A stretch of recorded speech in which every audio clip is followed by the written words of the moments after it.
আমরা অদ্যাবধি কোনো সরকারি কাজ থেকে একটা পয়সাও পাই না।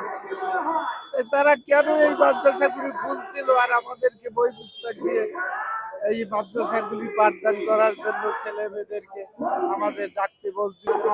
আমরা ৪২ বছর পর্যন্ত ইবতেদায়ী মাদ্রাসায় সরকার অনুমোদিত বই পুস্তক সবকিছু নিয়ে আমরা চাকরি করতেছি, কিন্তু এই ৪২ বছরের ভিতরে সরকার আমাদেরকে একটি পয়সাও দেয়নি।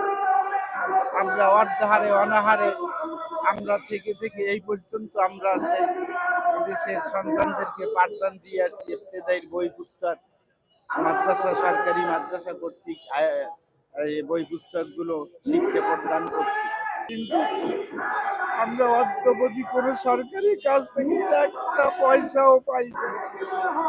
তারা কেন এই মাদ্রাসাগুলি খুলছিল আর আমাদেরকে বই পুস্তক দিয়ে এই মাদ্রাসাগুলি পাঠদান করার জন্য ছেলে মেয়েদেরকে আমাদের ডাকতে বলছিল। আমরা সেই সরকার কর্তৃক বই পুস্তক দিয়ে আমরা এদেশের শিশুদেরকে আমরা শিক্ষা দিচ্ছি, আদর্শ শিক্ষা দিচ্ছি, নৈতিক শিক্ষা দিচ্ছি, কোরআন হাদিসের শিক্ষা দিচ্ছি, কিন্তু আমরা কেন কিছু পাচ্ছি না। একসাথে প্রাইমারি স্কুল আমাদের মাদ্রাসা উপনীত হয়, কিন্তু জাতীয়করণ হয় প্রাইমারি এবং আমরা বিনা বেতনে চাকরি করতেছি এ পর্যন্ত। এই দাবি দয়া নিয়ে আমরা আসছি, আজকে এই 11 দিন চলছে। প্রাইমারি স্কুলের দেওয়ালে লেখা থেকে শিক্ষাই জাতির মেরুদণ্ড, আর সেই শিক্ষা দেয় শিক্ষকরা। তাহলে মাদ্রাসার শিক্ষকরা কেন অবহেলিত ভাবে বসে আছে?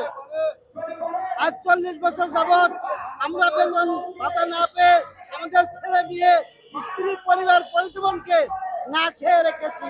আমরা ভালো দিতে পারি না কাপড়, না পারি পড়ার বই পুস্তক, না পারি আমরা কোনো তাদেরকে সংযোগ দিতে পারি না, তাদের ভালো কিছু দিতে পারি না। ঈদ আসলে তাদের কোনো দিতে পারি না, কাপড় চোপড় দিতে পারি না। আজ অসহায় অবস্থায় তাদেরকে ফেলে রেখে আমি টাকা হাওলাত করে নিয়ে ঢাকার বুকে প্রেস ক্লাবের সামনে বসে আছি।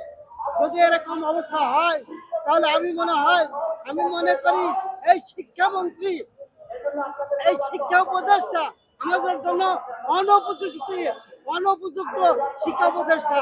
তিনি আমাদের মূল্যায়ন করেন না। অতএব এনার এই পদ থেকে সরে যাওয়াই উত্তম মনে করি।